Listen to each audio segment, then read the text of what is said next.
Canarinho, voa, mostra pra esse povo que és o rei. Voa, canarinho, voa, mostra pra esse mundo que eu já sei. Voa, canarinho, voa, mostra pra esse povo que és o rei, que és o rei. Voa, canarinho, voa, mostra pra esse mundo que eu já sei. Verde, amarelo, azul e branco formam o pavilhão do meu país. O verde toma conta do meu campo, o amarelo, azul e branco fazem meu povo feliz. E o meu povo toma conta do cenário, faz vibrar o meu canário, enaltece o que ele faz. Bola rolando e o mundo se encantando com a galera delirando. Tô aí, quero mais, mas voa, voa, canarinho, voa. Mostra pra esse povo que és o rei, que és o rei. Voa, canarinho, voa. Mostra pra esse mundo que eu já sei. Alô, fã de um esporte, amigo da ESPN Brasil. Seja bem-vindo. Você está ouvindo aí uma versão, uma releitura do sucesso Voa, Canarinho. Estamos começando mais um Loucos por Copa. Para quem não se lembra, Voa Canarinho é um sucesso de 82 na voz do lateral esquerdo Júnior, que fazia parte daquele timaço com Zico, Sócrates, Falcão e companhia. Mas saudosismo à parte, vamos apresentar o nosso time desta edição do Loucos por Copa. Começando aqui com ele, o homem do baú das felicidades e infelicidades da Copa, Celso Zelti. Aí, tudo João, bem? tudo bom? Tudo bem, grande Celso. Meu companheiro de bate-bola, e aí? Nós estamos aqui, vamos começar pelo baú? Vamos, você que manda. Vamos lá, então, ó. Sente o barulho.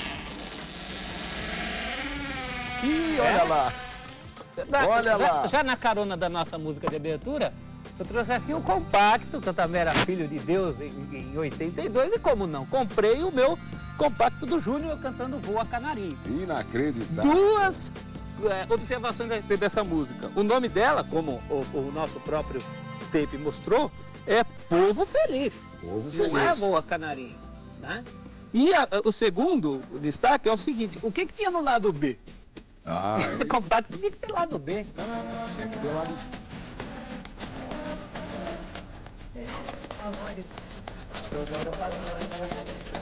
Aí eu falo os nomes do jogador. É o próprio Júnior.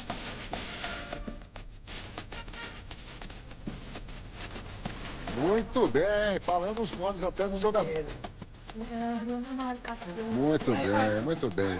Gente, ele é doutor por profissão, mas entre as horas de hospital e as aulas, Marcelo Cirino também milita no time dos Loucos por Copa, né, Marcelo? Boa noite, é isso mesmo. Obrigado pelo convite. Boa noite, Celso, Washington e João. Bom, quais são as suas preliminares aí, Marcelo? Vamos ver se você é louco por Copa mesmo, como nós imaginamos. Então, meu destaque inicial é a primeira Copa de 1930 e o relacionamento da imprensa paulista com a seleção. Quer dizer, os problemas das seleções brasileiras com a imprensa não vêm de hoje, já começou na primeira Copa, né? Então eu tenho aqui uma reportagem da Gazeta Esportiva de 1930, quando o Brasil foi disputar a Copa. E a seleção não era chamada pelos repórteres da Gazeta como seleção brasileira, mas sim a turma da CBD, quer dizer, os cariocas, né? A equipe carioca que estava disputando a Copa do Mundo, né? Então o destaque, se nós vemos aqui nesse jornal, ao lado do treino da seleção brasileira, quer dizer, a turma de cariocas que iria disputar a Copa, tinha várias manchetes de futebol varziano aqui da cidade de São Paulo. Então esse era o destaque que a imprensa da época Marcelo, dava para a seleção. Inclusive na matéria, o Germânia venceu o Ipiranga, nós temos mais espaço do que para a seleção brasileira da Copa do Mundo. Né? E tem aqui, no dia da final também, somente uma página com os jogadores que iriam disputar Uruguai e Argentina, a Copa que viria a ser ganha pelo Uruguai. Era a bronca de São Paulo contra a seleção do Rio de Janeiro, né? Que diferença, hein? Apaixonado pelo Corinthians, o publicitário Washington Oliveto hoje pede licença ao timão e vem desfilar aqui a sua loucura por Copa. É isso, Washington? Seja bem-vindo. Muito obrigado, é um prazer estar aqui. Vou fazer um comentário para quem achou muito atrevido da parte do Parreira no jogo contra o Japão ter substituído 5 titulares. E para quem acha que isso também seria um atrevimento dele se ele viesse a fazer isso contra a Gana, historicamente, o momento em que o Brasil perde o tal complexo de vira-lata que o Nelson Rodrigues comentava tanto e ganha pela primeira vez o seu Mundial de Futebol em 1958, exatamente isso aconteceu. Verdade. 5 jogadores que não começaram como titulares, viraram titulares e ganharam a Copa. Foi o Djalma Santos, que substituiu o titular de Sordi, o Zito, que substituiu o titular de Dino, o Garrincha, que substituiu o titular Joel, o Vavá, que substituiu o titular Mazola, e o Pelé, que substituiu o titular Dida. Curiosamente, em 58 ainda, existia bastante essa coisa de São Paulo e Rio, essa competição, e todos os jogadores jogavam no Brasil. E, obviamente, os clubes maiores faziam mais pressão para ter os seus jogadores como titulares. E isso também não foi respeitado naquele momento. Tanto que o Djalma Santos, que jogava na pequena Portuguesa, substituiu o De Sordi, que já era do grande São Paulo. O Zito, que jogava naquele Santos começando, mas que ainda era meio a revelação do balneário, substituiu o Dino do São Paulo. O Mané Garrincha, de um Botafogo já bom, mas não tão grande quanto o Flamengo, substituiu o Joel do Flamengo. O Vavá substituiu o Mazola, e aí Vasco e Palmeiras eram relativamente similares em termos de dimensão. E o Pelé. E o Pelé substituiu o Dida do grande Flamengo. Muito bem, Washington Oliveto. E para fechar este nosso quadrado louco e mágico, por que não? Sim. O cartunista Ubiratã Dantas. Fala aí, Bira. Bom, estamos aqui, né? Vocês sabem que a charge política, ela é o que ganha a imprensa diariamente, mas em época de Copa, todo cartunista, todo chargista se dedica aí a mostrar os grandes momentos que a gente vive e vê pela televisão. Então aqui eu trouxe algumas caricaturas. A primeira é do Miécio Café, uma caricatura de 1958, do Zizinho. Então ele foi da seleção, de que ano que foi mesmo? 50, disputou a Copa. Eu não era nascido ainda, mas tá aqui uma bela caricatura pintada com aquarela. Miécio Café. Aqui uma minha do Pelé. Essa aqui eu mandei para um salão de humor. O Ronaldo. Aqui, quando a gente ganhou o pentacampeonato. Seus dentes bonitos, né? Ronaldinho Gaúcho. Aqui eu pintei com acrílica.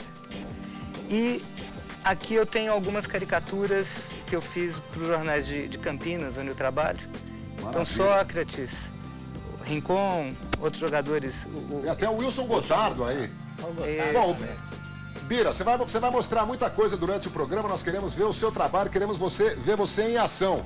E vamos agora ver os destaques do programa de hoje.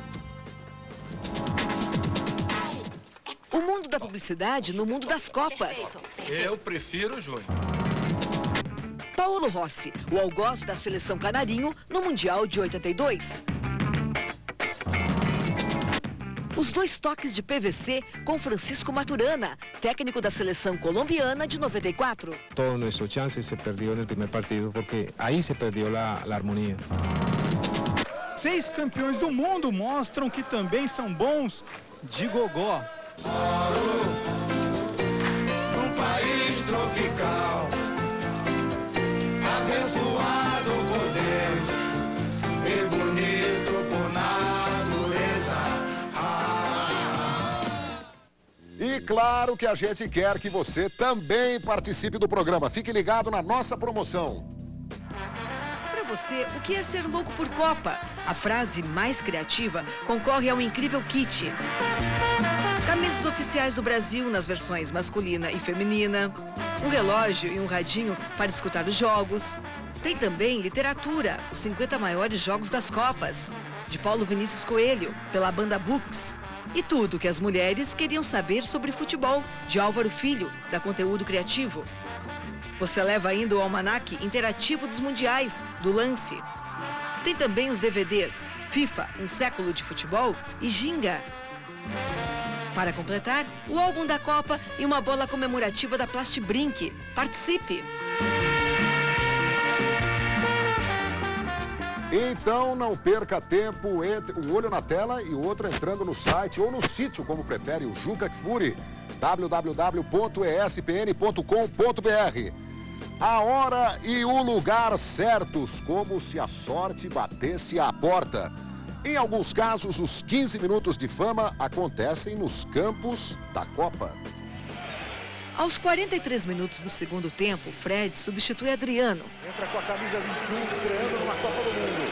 Aos 45, ele marca o segundo gol do Brasil, na vitória por 2-0 sobre a Austrália.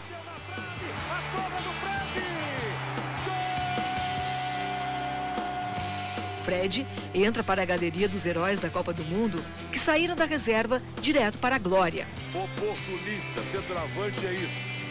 O primeiro deles foi o uruguaio, também atacante, chamava-se Héctor Castro, mas ficou mais conhecido como Manco Castro, porque perdeu a mão direita em um acidente quando era criança. Reserva do Uruguai, primeiro campeão mundial em 30, Castro fez o quarto gol da vitória por 4-2 na final com a Argentina, garantindo o título. Em 58, na Suécia, a dupla de gênios, Garrincha e Pelé, só saiu do banco para levar o Brasil ao seu primeiro título mundial a partir do terceiro jogo, uma vitória por 2-0 sobre a União Soviética. 4 anos depois, no Chile, foi a vez de um outro jogador aparecer para substituir o próprio Pelé, machucado, e ajudar na campanha do Bi. Graças à fúria demonstrada em campo, principalmente na virada contra a Espanha, em que marcou os 2 gols da vitória por 2-1, Amarildo ganhou do cronista Nelson Rodrigues um apelido que ficou para sempre: o Possesso. Eu queria incluir 2 heróis que saíram direto do banco para a glória, que não estão aí, né? Um é alemão, o Helmut Rahn. Helmut Rahn não era um titularaço absoluto daquela Alemanha que foi campeã mundial em 54, fazendo 3-2 na Hungria, no Mundial da Suíça, mas quis o destino que Helmut Rahn fizesse os 2 gols daquela virada histórica. A saga dele é contada no Milagre de Berna, o filme sobre aquela final. E o outro herói seria o Totò Schillaci, talvez o mais recente desses heróis de Copa. O Totò Schillaci é reserva da Itália, ele sai do banco na estreia contra a Áustria, faz o gol da vitória, depois vai se tornar titular, faz gol contra a Tchecoslováquia, final da história. Totò Schillaci acaba o Mundial de 90, disputado na própria Itália, como artilheiro com 6 gols, embora a sua equipe tenha caído nas semifinais, derrotada pela Argentina. Seria só a terceira colocada. Além também desses jogadores que você citou, o Washington já lembrou que o Djalma Santos também estava no lugar certo, na hora certa, em 1958. O Dessordi tinha participado de todas as partidas anteriores, ele jogou a partida final e foi eleito pela FIFA o melhor lateral direito do Mundial, tendo jogado somente uma partida. E outros jogadores também que tiveram o seu minuto da fama foi o Zé Carlos, que veio da Matonense para o São Paulo. Ele jogou em 1998 contra a Holanda, porque o Cafu havia sido suspenso. O próprio Cafu entrou na final de 94, porque o Jorginho se contundiu. E o Roberto Miranda, em 70, não sei se vocês lembram, ele jogou um pouquinho contra a Inglaterra, naquela partida que o Brasil ganhou de 1-0, o gol do Jairzinho. Ainda mais folclórico, sem fazer o gol, sem dúvida nenhuma, em 94, por uma jogada, o Viola teve aquele momento espetacular e por pouco ele faz aquele gol e no outro dia os jornais iriam publicar Corinthians 1, Itália 0. E um jogador que teve um momento de glória absoluto muito curto numa Copa foi o Josimar. É verdade. Se a gente for lembrar, o Josimar faz um gol espetacular, faz mais 2 partidas ou uma partida e meia sensacional. Repete o gol, né? Ele fez Repete 2 o gol e depois praticamente desaparece depois da Copa. Some na poeira do tempo. Gente, e o Steve lá de hoje é com o próprio Washington Oliveto, Copas de 94 e 98.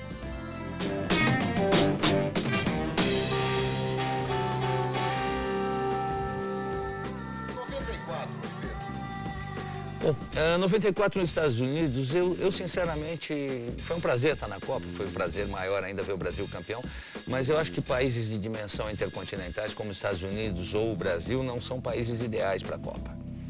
Você fica se deslocando o tempo inteiro, é complicado. E os Estados uma boa Unidos... observação essa. E eu acho até que a Copa devia ser sempre no México, porque eles competem pouco, torcem para o Brasil e adoram música. Ótimo, é bom para todo mundo. Então é bom, é campo neutro e tal. Nos Estados Unidos tinha uma outra coisa que era muito folclórica na Copa. Talvez se explique, um dos fatos que eu acho que explica o futebol não fazer sucesso nos Estados Unidos é que o americano vai a estádio para comer e ver o jogo.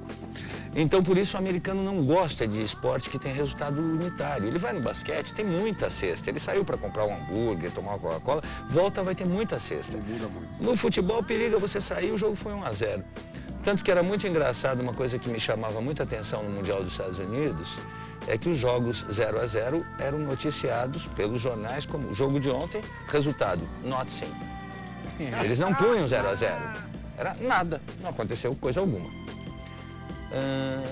O Mundial de 98, a coisa... Mas espera aí, antes de você falar de 98, você tem alguma coisa de 94 para mostrar pra gente? Tenho. Eu tenho um belo livro aqui, porque a americana, além de comer bem, quer dizer, ou pelo menos gostar de se empanturrar, gosta de fazer livro, né? Esse é um livro deles lá, é o livro daquela Copa. E é um belíssimo livro, olha porque que beleza. as fotos, João e amigos, elas ocupam pelo menos uma página, em alguns casos, como a que eu vou mostrar já aqui, que tem o nosso time tetracampeão posado, olha que beleza, né? Um belíssimo material. Quem diria ironias do destino, não? Essa seleção foi campeã. Apaga o Romário aqui, dá um... Essa... eu tava, né? E a de 82 não foi. Esse momento tem uma coisa histórica ainda no futebol, é o seguinte, se a gente quiser fazer análise de jogadores que ganharam o Mundial sozinho, sem dúvida nenhuma, Mané Garrincha em 62. Verdade. Diego Armando Maradona em 86 e Romário em 94. E 98, Oliveto? Qual é a sua grande, qual foi o grande 98, barato da em 98 a coisa que mais me marcou foi o jogo final, porque eu estava no sul da França e fui de manhã para Paris e eu depois do jogo com a Holanda, que foi um jogaço, achei que o Brasil ia ser campeão mundial. E a caminho de Paris, quando eu cheguei em Paris, eu liguei para o meu amigo Matinas Suzuki, que estava trabalhando, e Matinas me contou que tinha tido uma encrenca qualquer e ia jogar o Edmundo. E eu não sabendo de nada. Quando eu cheguei no estádio, já voltava a coisa do Ronaldo. A coisa que mais me chamou a atenção em 98, e que, por um lado, acabou sendo bom, porque eu tive que me ocupar ao invés de consumir a minha frustração, é que estava minha mulher, eu e do meu lado um garotinho inglês de 8 anos de idade com uma camisa do Brasil que tinha convencido seu pai de levá-lo de Londres até Paris para ver a seleção brasileira. E o menino estava muito empolgado no começo do jogo, me viu brasileiro, conversando com o menino, e eu, depois do segundo gol do Zidane, me dediquei praticamente o jogo inteiro a consolar o garoto e explicar que não era sempre assim. Você tem alguma coisa em 98? Só é de 98? Isso aqui são ingressos, né? Na verdade, são ingressos do setor de imprensa. Eu não cobri a Copa de 98, mas os amigos que cobriram, sabendo que eu sou louco por futebol, me presentearam com nada mais, nada menos do que 16 ingressos daqueles jogos que foram 64, né? A gente já tinha 32 times em 98. Então aqui vai do jogo de estreia, do jogo de abertura, até Brasil e França. Antes das fases de mata-mata, lógico, a gente sabe qual é o jogo, então tinha impresso aqui, ó, Itália 3, Camarões 0. Eu que coloquei o resultado, né? Brasil 3, Marrocos 0. Nessa fase, só estava a final, porque ninguém sabia quem ia fazer a final. Eu que coloquei aqui o malfadado França 3, Brasil 0. Mas esse era o layout, tinha o nome do estádio, tá vendo? Tinha a data. né? Final, horário, mídia, né? FIFA, logotipo da FIFA, holografia, tudo bonitinho aí. Maravilha. Ingresso dos 98. E o meu amigo André Preto, que você vê aqui empunhando a nossa câmera móvel, campeão de downhill. Downhill, para quem não sabe, é descer montanha em cima de skate, coisa de maluco mesmo. Quer dizer, não é só maluco por Copa, não. Tá ostentando uma belíssima camisa da Holanda. E quem dá o Rio por último? Dá o Rio melhor, não? Com certeza. E olha aqui, quem está lá na Copa agora são eles, os geraldinos, na maior festa com torcidas do mundo todo.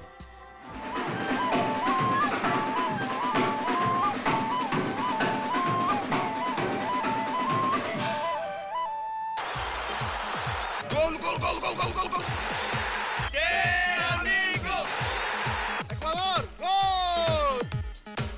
Os geraldinos vão mostrar pra vocês como é que cada torcida apoia seu time.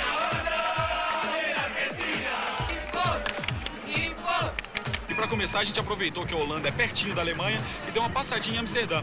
Vamos começar pelo jogo Holanda e Costa do Marfim.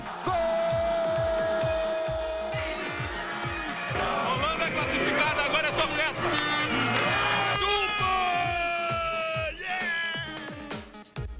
É dia de jogo de Brasil e Austrália e nós estamos de volta a Munique. E agora vamos acompanhar aqui no FanFest com a torcida do mundo inteiro. Nós estamos aqui, abalando, detonando, tomamos conta de Munique. Vale tudo pra quem assistir no Brasil? Cara, vale tudo e mais um pouco, porque a gente vendeu o que a gente tinha pra vir pra cá, inspirado nos geraldinos.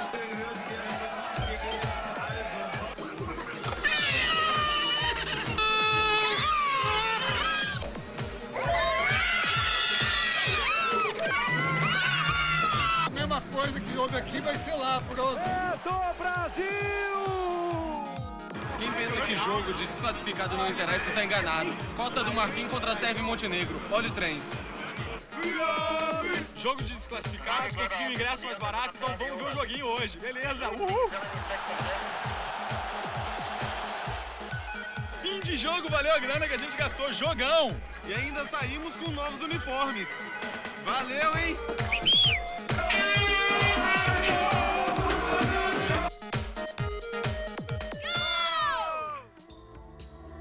Derramingo! Derramingo! Sabe o que é derramingo, João? Derramingo! O K fala, não? Não, o K não, é derramingo! Passou aí no VT, era a torcida da Coreia, cantando em coreano, Coreia do Sul. Não, República da Coreia do Sul. Não dá, é melhor fazer derramingo. Conferido com o meu aluno da Casper Liber, o William, Muito que bem. é filho de coreano. Falei que ele era coreano louco. para corintiano. Falei que ele era louco. E agora eu quero saber do Bira, o que você está aprontando aí para os loucos por Copa, Bira? Diga aí. Bom, aqui a gente lembra de, com todo respeito aos argentinos, né? Mas a gente teve aqui na Copa de 94 o exame antidoping que pegou Maradona, né? Tá aqui, então deu positivo e a torcida aqui dando um negativo para ele, né? Porque não dá. Esporte com droga não tem jeito. Porra, mas que apito que me arrumaram, viu? Fim do primeiro tempo do Loucos por Copa, já voltamos. No próximo bloco, Roberto Porto relembra o clássico Brasil e Itália em 82. E ainda, a agenda cultural em ritmo de Copa. O Loucos volta já.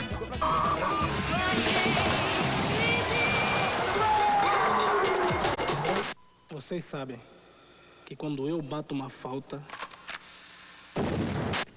Pô, agora eu mereço dar férias pros meus pés. Dida, desse jeito não dá. Há muita cobrança da torcida, a imprensa está me pressionando muito. Você vai ter que sair do gol. Esta canhota aqui já deu muito trabalho para os gringos. Aqui nesse comercial tudo é autêntico. Eu prefiro o Júnior. Brasil, esquentai vossos bandeiros, iluminai os terreiros. Já estamos de volta com este universo criativo e muito lucrativo da propaganda na Copa do Mundo. Mas esse, evidentemente, é um assunto para o nosso expert, Washington Oliveto. Diga lá, Oliveto. Bom, evidentemente, né, e cada vez mais a Copa do Mundo é uma oportunidade para diversos anunciantes. Outro dia escrevi um artigo até onde eu dizia que os últimos anos marcaram uma coisa curiosa, né? Você tem um personagem hoje no mundo do futebol que é atrelado à cultura pop, é o tal do futepop bolista. Então, o jogador de futebol, ele, sem dúvida nenhuma, participa da comunicação em geral e da propaganda em particular. Eu, na minha vida profissional, tive a oportunidade de fazer muitas coisas. Eu estava comentando o Mundial de 98, naquele momento, o nosso cliente, a Grandene, que produz o Ryder, era uma das patrocinadoras do futebol aqui no Brasil e, obviamente, teve todos os benefícios. O comercial está no ar. Mas aí a gente fez no final do ano, depois da frustração lá, eu consolando o menininho em inglês.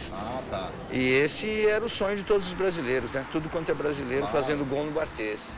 A gente fez no final de 98. Aquela moça lá era a Milene. A Milene, ainda ela não conhecia o Ronaldo, ainda não tinha casado com o Ronaldo, não era mãe do filho do Ronaldo.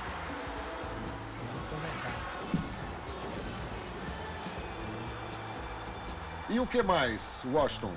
E hoje a gente vê, né, a força da mídia é muito, muito grande. Em todas as transmissões a gente tem muitos comerciais com o tema futebol.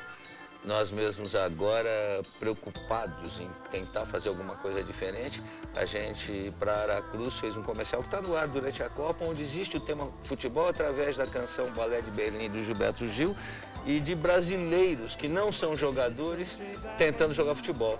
Aí tá o Seu Jorge, né? Bernardinho. E que tá com a perna comprometida mesmo, né? Se machucou quando feio. Filmou, ele tinha operado a Daiane. São brasileiros que fazem um bonito papel no exterior e no Brasil, que é o tema da campanha. O Popó. E olha, parece que os loucos Marcelo Cirino e Celso Zé trouxeram também propaganda. Vou apelar para o meu baú de novo. Faça favor. Vou pegar aqui do meu baúzinho. Terceira sonoplastia do teu baú. Agora ele não rangeu. Range baú. É que você tá abrindo muito, tá perdendo aquele rangido original. Ou então alguém passou um óleo aí, eu não vi. Eu trouxe aqui um personagem que é muito querido dos brasileiros. Lembra dele? O Pacheco. Vamos lá, moçada! Lembra? Ele era da Gillette, quer dizer, ele nasceu como da Gillette, mas ele se universalizou. Né? A gente tinha ele desenhado nos postes e no chão das ruas brasileiras, ao lado do Naranjito, que era mascote da Copa de 82, e o nosso Pacheco se tornou sinônimo de torcedor. Né? E o Pacheco é uma prova de umas coisas que não necessariamente o que é o gosto dos publicitários é o gosto do público. Que cai no... A maioria dos publicitários, eu lembro claramente, não gostava do Pacheco. Sim. A primeira vez que apareceu o Pacheco, disse, esse personagem, não sei não.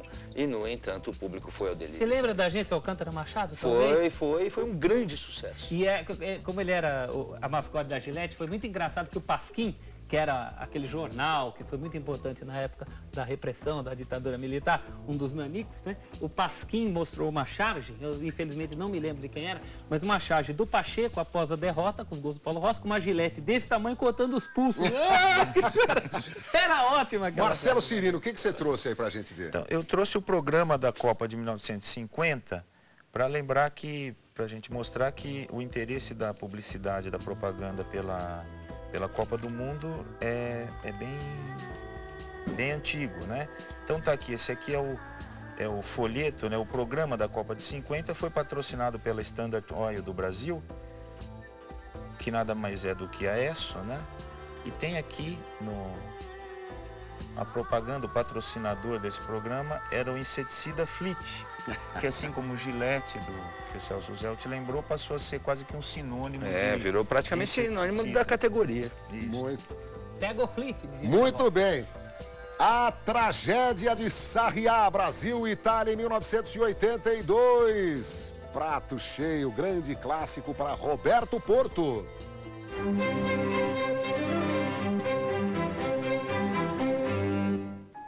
Quando se fala no quadrado mágico montado por Carlos Alberto Parreira, com Kaká, Ronaldinho Gaúcho, Ronaldo Fenômeno e Adriano, aqueles que conhecem a história das Copas do Mundo não podem se esquecer do quadrado montado por mestre Tele Santana na Copa do Mundo de 1982. Cerezo, Falcão, Sócrates e Zico, todos em plena forma física e técnica. No time de mestre Tele, por sinal, só 3 jogadores eram comuns. O goleiro Valdir Pérez, o centroavante Serginho Chulapa e o ponta esquerda Éder Aleixo. Os demais eram foras de série, como Leandro, Oscar, Luizinho e Júnior. Mas até hoje permanece a pergunta: como uma seleção brasileira desse quilate pode ser eliminada da Copa do Mundo com 3 gols de Paulo Rossi, no hoje demolido estádio Sarriá? Coisas do futebol? Pode ser. Placar injusto? Talvez. Confiança em excesso? Quem sabe? O Brasil vinha de uma espetacular vitória sobre a Argentina, campeã do mundo de 78, e apesar dos cuidados de Telê, o otimismo exagerado tomou conta de jogadores e de dirigentes da seleção brasileira. E no dia 5 de julho de 1982, a seleção brasileira partiu para cima da Itália, trancada e já esperando o avanço do quadrado mágico formado pelo treinador. O resultado foi desastroso. Paulo Rossi colocou a Itália em vantagem. Sócrates diminuiu para a seleção brasileira. Paulo Rossi deixou espantada a imensa torcida brasileira que quase lotava o Sarriá. Falcão empatou e a confiança voltou. Foi aí que Paulo Rossi deu o tiro de misericórdia num lance em que toda a defesa da seleção brasileira parou. Júnior, desesperado, chegou a pedir impedimento do atacante italiano, mas de nada adiantou. No último minuto, Oscar, numa cabeçada certeira, quase empatou a partida. Mas Dino Zoff, o goleiro, salvou em cima da linha. Estava terminado. O duelo Brasil-Itália colocou um ponto final na aventura brasileira na bela Catalunha espanhola. Até o próximo clássico. Edição da Copa do Jornal da Tarde de São Paulo, terça-feira, 6 de julho de 82, portanto, dia seguinte à tragédia de Sarriá. Olha que bela foto. O pequeno Júnior, o filho, abraça Zico. É o fim. Essa foto expressava todo o sentimento dos brasileiros. Para que não reste dúvidas, filho do Zico. Filho do Zico, não era o lateral Júnior. O filho do Zico é o Júnior. E são tantas as viúvas de 82 que eu gostaria de deixar no ar aqui um e-mail do Gerson Carvalho, de Guaratinguetá, São Paulo. O e-mail é gerson.carvalho@vilares.com.br.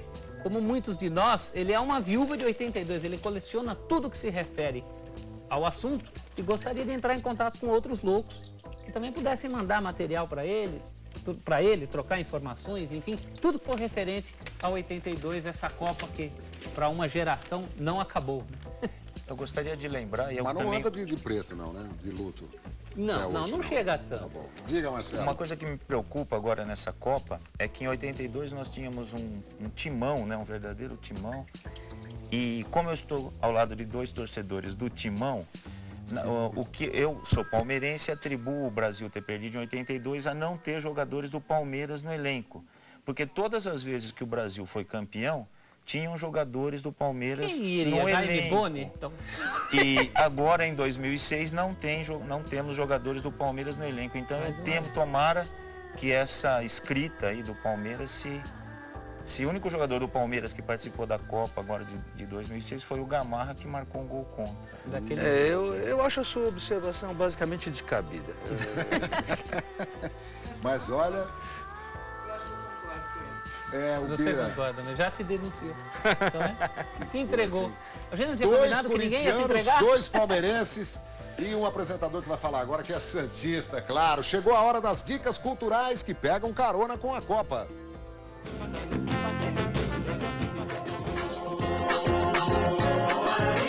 A pesquisadora Paula Cioli montou a exposição O Quarto da Copa, em cartaz, até o dia 1º de julho, na Galeria de Arte Gilson Martins, em Ipanema.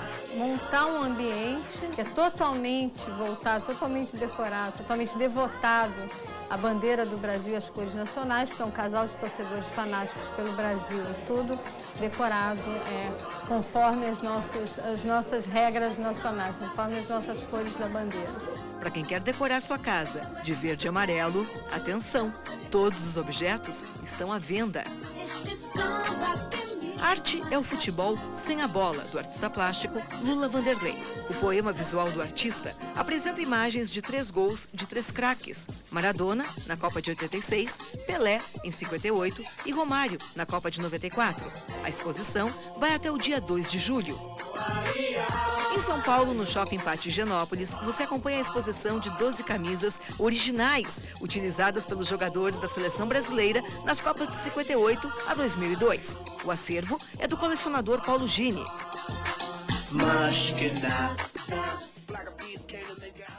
Olha, gente, essa tragédia de Sarriá ainda vai render muita coisa, não só viúvas de 82. Olha aqui o Bira desenhando Sócrates, Zico, Falcão, saindo cabisbaixos pro túnel, e mestre Tele Santana ao lado do Cuoco, que é o cozinheiro aqui, dizendo: a partir de hoje, nada de espaguete. Porque eles já jogavam na Itália, né? Sim, perdemos. E aqui, uma caricatura do Washington Oliveto. Olha só. Com a bolinha aqui dando... Que legal. Pegando um... Pegando ola no cabelo. Isso. Deixa eu ver de perto esse... Washington, o que você achou, Washington? Adorei. Quero a dedicatória. Opa, com certeza. Muito bem. E o Loucos vai fazer mais um intervalo, mas o programa continua. No próximo bloco, PVC e o bate-papo com Maturana, técnico da seleção colombiana de 94. E o encontro de Marcelo Duarte com os nossos craques do passado. Hoje, cantores do grupo Os Legendários. É bonito por natureza.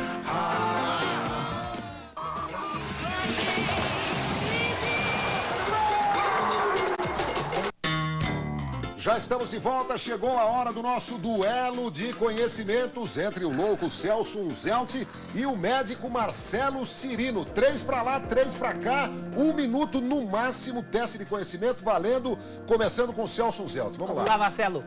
Quantos países haviam disputado a Copa do Mundo antes dessa edição? Passo. 69.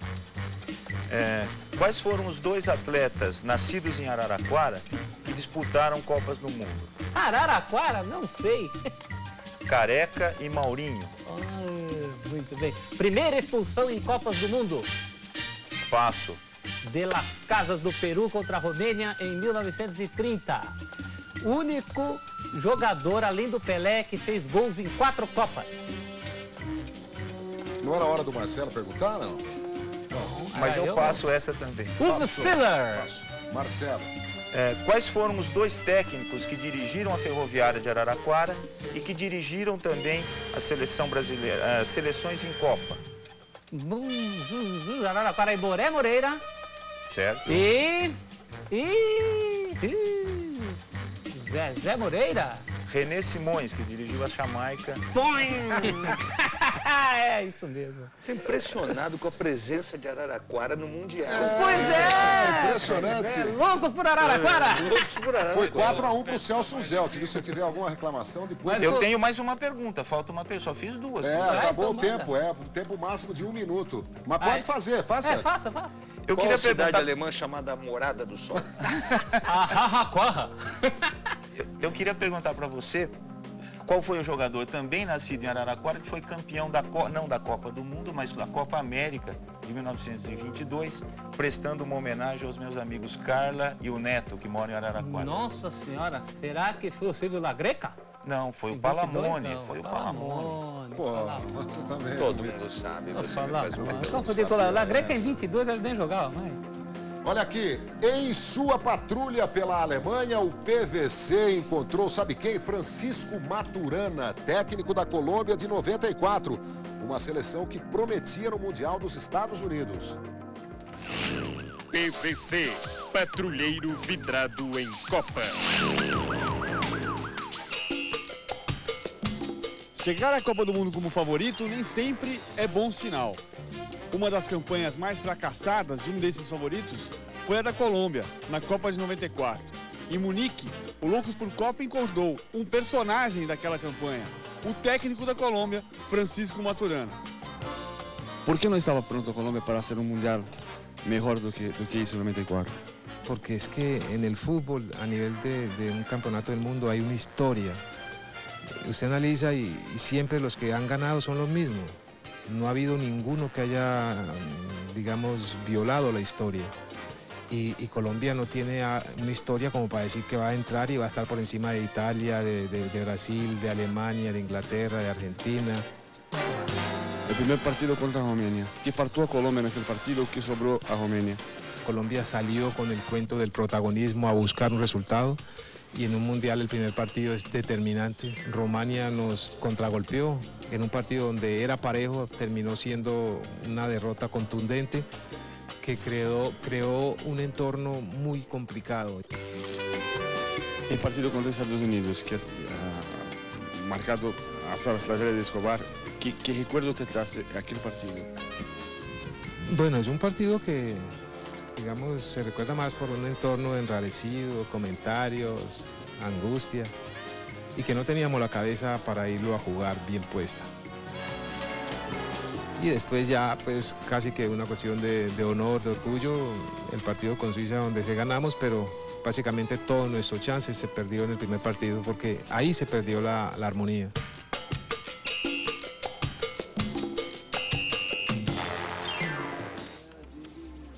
Esse negócio de favorito que cai em primeira fase de Copa do Mundo, João, da nossa parte, o Brasil só tem a se queixar em 1966. Mas também que aí a gente chegou pro tri e acabou perdendo o título, caindo na primeira fase. Mas a Copa, que eu acho que caiu mais favorito, os amigos podem me ajudar, mais favorito em primeira fase, foi a de 2002, que tinha os favoritíssimos França e Argentina, caíram fora, a França sem fazer um desgraçado de um golzinho, e principalmente nesse nível da Colômbia, que país sem tradição que vinha bem e talvez conseguisse alguma coisa, era Portugal, já em 2002, sem Felipão, mas que vinha com possibilidades de título e também caiu na primeira fase, né?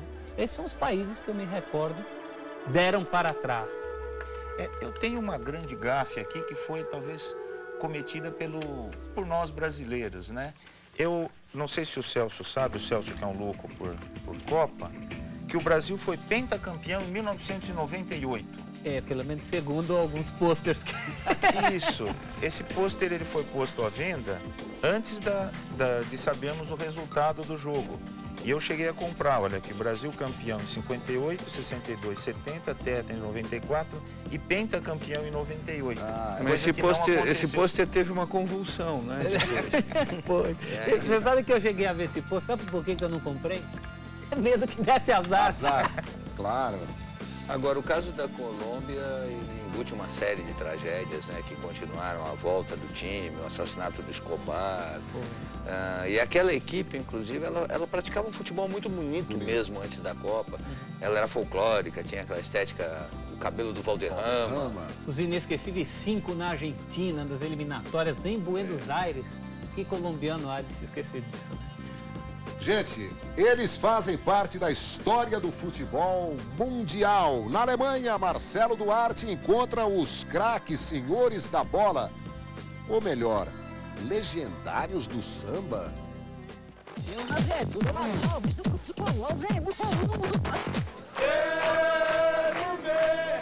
6 campeões do mundo se reuniram e formaram a banda Legendários do Brasil. E aqui num jardim de cerveja de Munique, eles participaram de um programa de televisão alemã. Olha quanta gente para ver os Legendários do Brasil.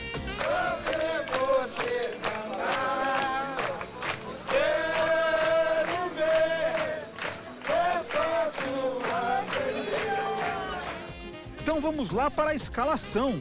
Altair e Jair Marinho, campeões mundiais de 62. Brito, Marco Antônio, Roberto e Jairzinho, campeões de 1970. Antes de entrar em cena, claro, os legendários também se aqueceram.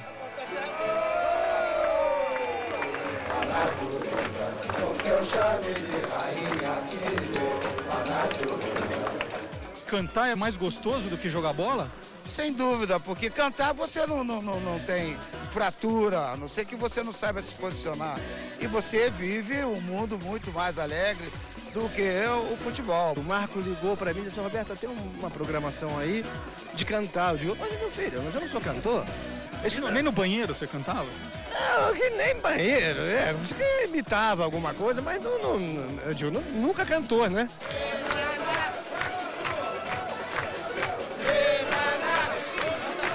Nenaná quer dizer alguma coisa aqui? Sabe o que quer dizer?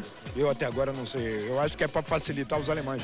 Nenaná é melhor do que falar oba, oba, oba, oba. Vocês tiveram que fazer um curso rápido de canto para se apresentar aqui? Foi. Fizemos lá no Brasil, escolheram as músicas e nós fomos pro estúdio, gravamos o CD.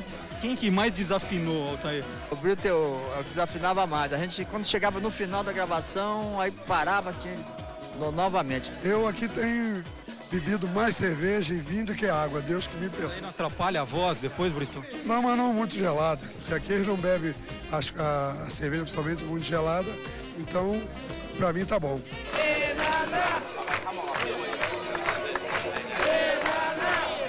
Em 62, você que comandava as rodas ali? Na verdade, eu era o homem que executava o tom, porque eu batia o surdo. Eu que executava o tom. E a harmonia fazia o jogador para a gente descontrair e brincar. Não podemos ir no cinema, não podemos ir no teatro, nós fazemos nosso próprio samba, nossa alegria dentro da concentração. Num país tropical, abençoado por Deus e bonito por natureza.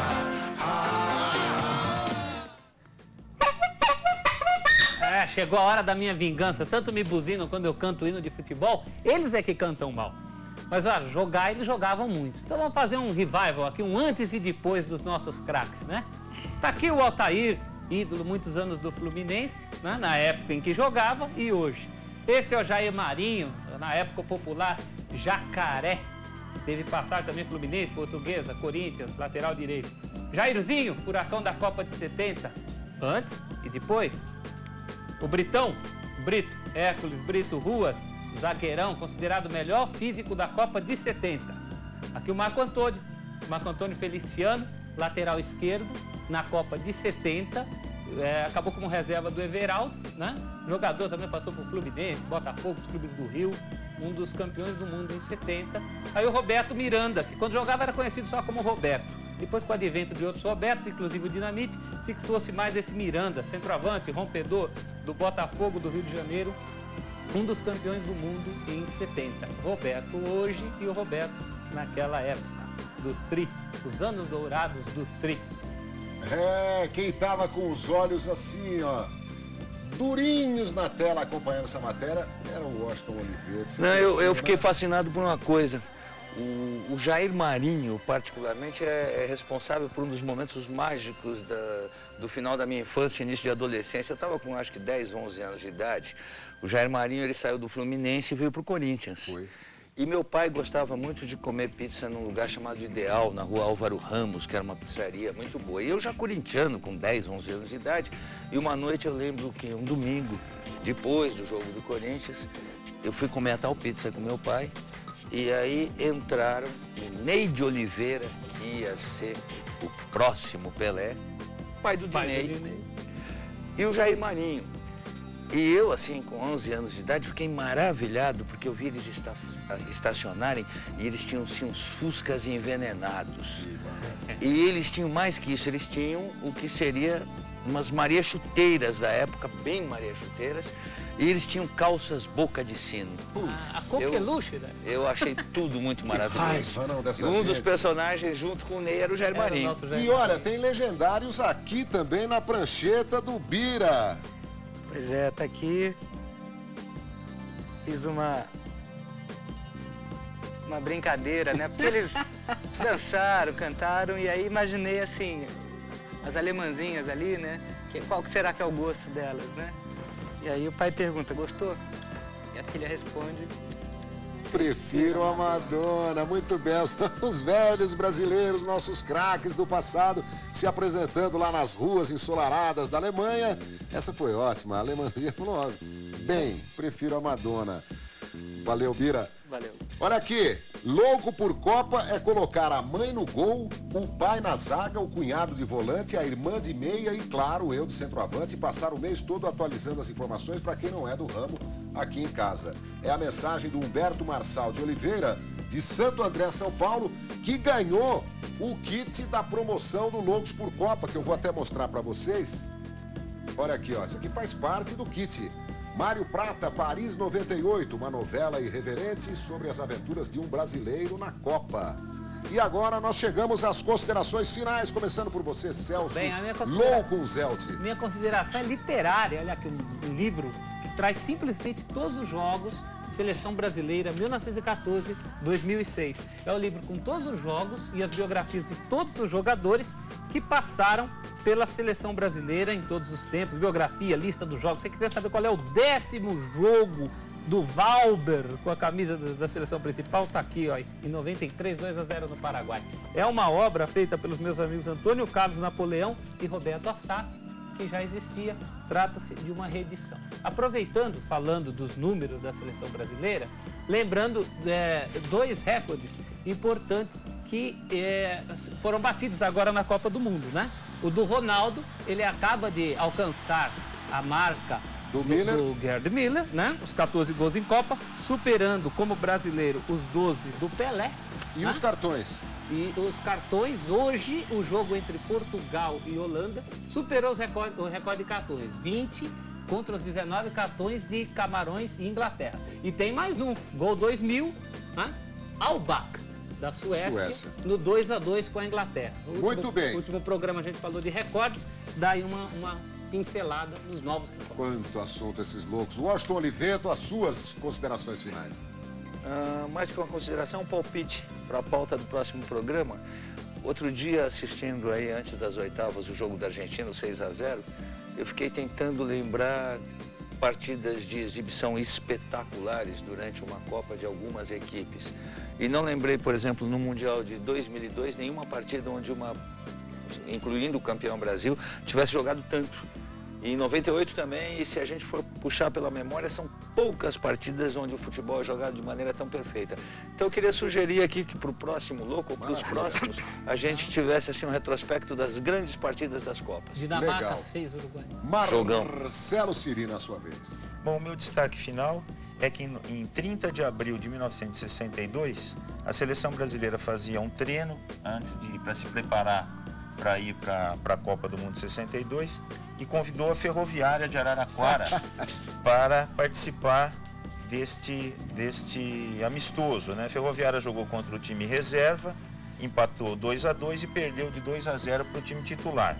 E está aqui o time da Ferroviária que jogou contra o Brasil, tendo o Bazzani, que foi o jogador mais famoso da Ferroviária, o lendário Bazzani, que jogou no Corinthians, do Celso Zelt.